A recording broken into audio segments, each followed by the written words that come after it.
नमस्कार दोस्तों। आज हम मंगला गौरी व्रत कथा सुनाएंगे। मंगला गौरी व्रत सावन मास में किया जाता है।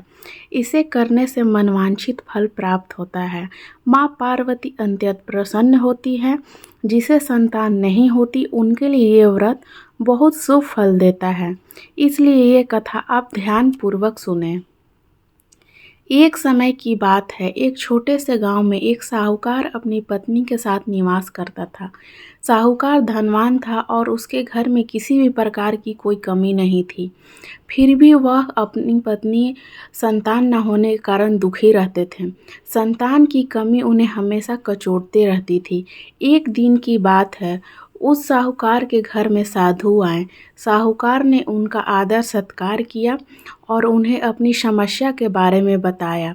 साधु ने साहूकार की पत्नी को सावन में मंगलवार को किए जाने वाले मंगला गौरी व्रत की सलाह दी। साथ में पूजा विधि के बारे में संपूर्ण जानकारी प्रदान की। इसके बाद साहूकार की पत्नी ने सावन माह के पहले मंगलवार से ही गौरी मंगला का पूजन व्रत करना शुरू कर दिया। अब वो हर मंगलवार को विधि पूर्वक व्रत और पूजा पाठ करने लगी। इस प्रकार कई महीनों तक उसने यह व्रत किया। उसकी धर्मनिष्ठा से प्रसन्न होकर माँ पार्वती भगवान विष्णु से साहूकार और उसकी पत्नी को संतान प्राप्ति का वर देने को कहा। साहूकार को उस रात स्वप्न में एक दिव्य शक्ति ने दर्शन देकर कहा कि एक आम के पेड़ के नीचे भगवान गणेश की मूर्ति विराजमान है। तुम उस पेड़ से आम तोड़कर अपनी पत्नी को खिला देना, इससे तुम्हें संतान की प्राप्ति होगी। साहूकार ने अगले सुबह उठकर पत्नी को इस सपने के बारे में बताया।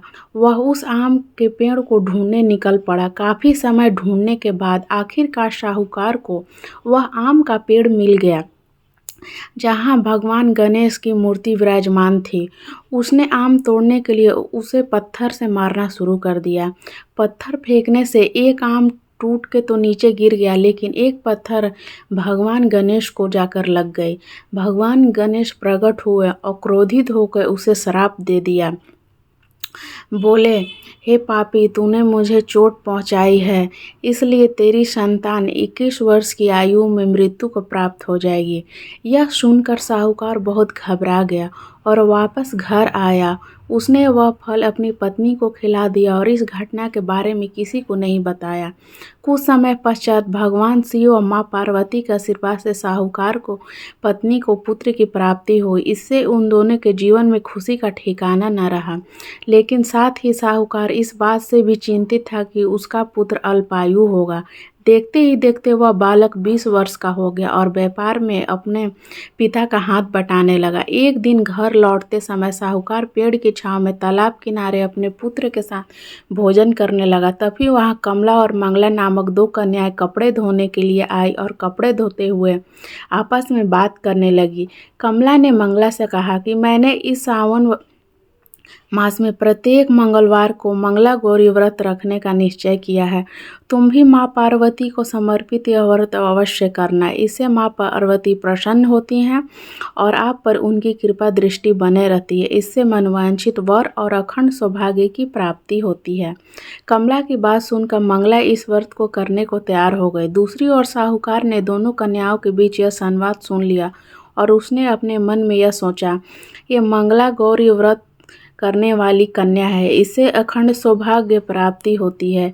यह मेरे पुत्र के लिए योग्य वधू साबित होगी। ऐसा सोचकर वह उन दोनों के विवाह का प्रस्ताव कन्या के पिता के पास लेकर गया। साहूकार की गांव में प्रतिष्ठा और मान होने कारण कमला के पिता अपनी पुत्री का विवाह साहूकार के लड़के से करा देते हैं। विवाह के पश्चात कमला विधि पूर्वक मंगला व्रत रखना जारी रखती है। उसके इस भक्ति भाव से प्रसन्न होकर माँ पार्वती एक दिन उसे स्वप्न में दर्शन देती है और कहती है, मैं तुम्हारी भक्ति से अत्यंत प्रसन्न हूँ, इसलिए तुम्हें अखंड सौभाग्य का वरदान देती हूँ। लेकिन तुम्हारा पति अल्पायु है, इसलिए अगले महीने मंगलवार के दिन एक सर्प तुम्हारे पति को प्राण लेने आएगा। तुम उसके लिए एक प्याले में मीठा दूध रख देना, उसके पास एक खाली मटका भी रख देना। सर्प दूध पीकर उस मटके में चला जाएगा, फिर तुम उस मटके को ऊपर से कपड़ा ढक देना। अगले मंगलवार को कमला ने माता पार्वती की बात मानकर एक प्याले में मीठा दूध रख दिया और पास में एक मटकी भी रख दी। सर्प ने आकर दूध पिया और मटकी में जाकर बैठ गया। कमला उस मटकी पर कपड़ा बांधकर उसे जंगल में छोड़ आई। माता पार्वती की कृपा से कमला के पति के प्राण बच गए। इस प्रकार मंगला गौरी व्रत के पुण्य से साहूकार का पुत्र श्राप मुक्त हो गया।